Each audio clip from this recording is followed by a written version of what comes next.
Shahidul Alam, a writer and a photographer from Bangladesh.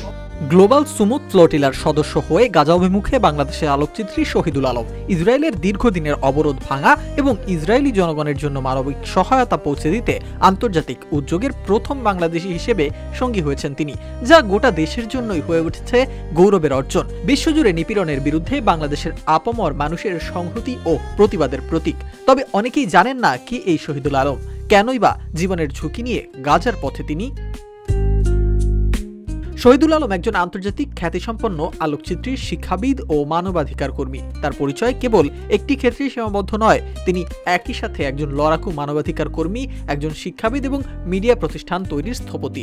1955 সালে ঢাকায় জন্মগ্রহণকারী এই গুণী ব্যক্তিটি 4 দশকেরও বেশি সময় ধরে বাংলাদেশের রাজনৈতিক অস্থিরতা, মানবাধিকার লঙ্ঘন ও সামাজিক অবিচারের চিত্র তুলে ধরেছেন বিশ্ববাসীর সামনে। বহুল সমাদৃত দৃক পিকচার লাইব্রেরির প্রতিষ্ঠাতা তিনি। 1989 সালে শহীদুল আলম আরও কয়েকজনের সহযোগিতায় এটি প্রতিষ্ঠা করেন। তার হাতেই 1998 সালে জন্ম নেয় দক্ষিণ এশিয়ার অন্যতম সেরা ফটোগ্রাফি শিক্ষা প্রতিষ্ঠান পাঠশালা। এই প্রতিষ্ঠানগুলো তার পেশাদার জীবনের কেবল ভিত্তিই নয়, বরং দেশের ফটো সাংবাদিকতা ও আলোকচিত্র শিক্ষায় এক নতুন দিগন্ত খুলে দিয়েছে। শহীদুল আলম প্রথম এশীয় হিসেবে নেদারল্যান্ডসের অনুষ্ঠিত মর্যাদাপূর্ণ ওয়ার্ল্ড প্রেস ফটো প্রতিযোগিতার জুরি বোর্ডের চেয়ারম্যানের দায়িত্ব পালন করেছেন। এমনকি 2018 সালে তিনি টাইমস ম্যাগাজিনের পার্সন অফ দ্য ইয়ার হিসেবে নির্বাচিত হওয়ার গৌরব অর্জন করেন।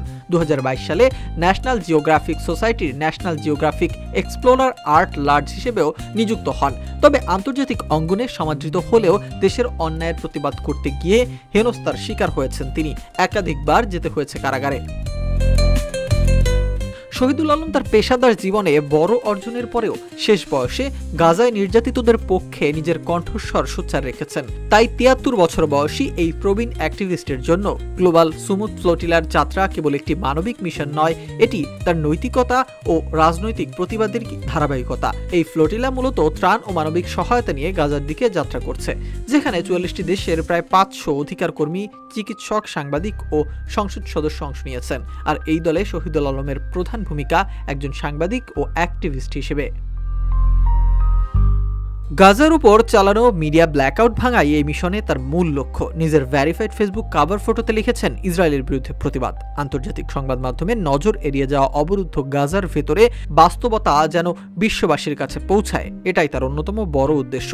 এই যাত্রা শুরু করার আগেই তাই স্পষ্ট ভাষায় বলেছেন, আমি বাংলাদেশের মানুষের প্রতিনিধিত্ব করতে এবং ফিলিস্তিনের প্রতি এদেশের মানুষের ভালোবাসা ও প্রতিরোধ বিষয়টি প্রকাশ করতে চাই। শহীদুল আলম মনে করেন, বিশ্ব নেতারা যখন ফিলিস্তিনের গণহত্যা নিয়ে নীরব বা নিষ্ক্রিয়, তখন সাধারণ মানুষের পক্ষ থেকে এই প্রতিরোধ অত্যন্ত জরুরি। বলেন, আমি অন্য নাগরিকদের সাথে মিলে সেটাই করছি যা বিশ্ব নেতারা করতে ব্যর্থ হয়েছেন। আমরা সেখানে যাব, আমরা অবরোধ থামাবো, আমরা আমাদের শরীরকে লাইনে রাখবো। শহীদুল আলমের এই প্রতিবাদী ভূমিকা নতুন নয়। ইসরায়েলের বর্ণবাদ ও ফিলিস্তিনি দখলদারিত্বের তিনি সবসময় কড়া সমালোচক। পশ্চিমা সরকার ও প্রতিষ্ঠানের নিরাপত্তারও তিনি তীব্র নিন্দা করেছেন। ফিলিস্তিনের প্রতি সংহতি জানিয়েছেন। 2022 সালে তিনি লন্ডন ইউনিভার্সিটি অব আর্টস থেকে পাওয়া সম্মানসূচক ডক্টরেট ডিগ্রি ফিরিয়ে দেন প্রতিবাদ হিসেবে, কারণ ওই প্রতিষ্ঠানের সঙ্গে ব্যবসায়িক সম্পর্ক ছিল ইসরায়েলের।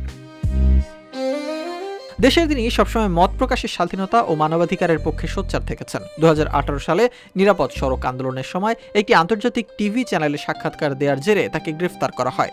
এ সময় দীর্ঘদিন কারাবরণ করতে হয়েছে তাকে। কারাগারে তার উপর শারীরিক নির্যাতনের অভিযোগ ওঠে। জীবনের ঝুঁকি নিয়েও তিনি সবসময় সত্যের পক্ষে থেকে বারবারই হয়েছেন আলোচিত।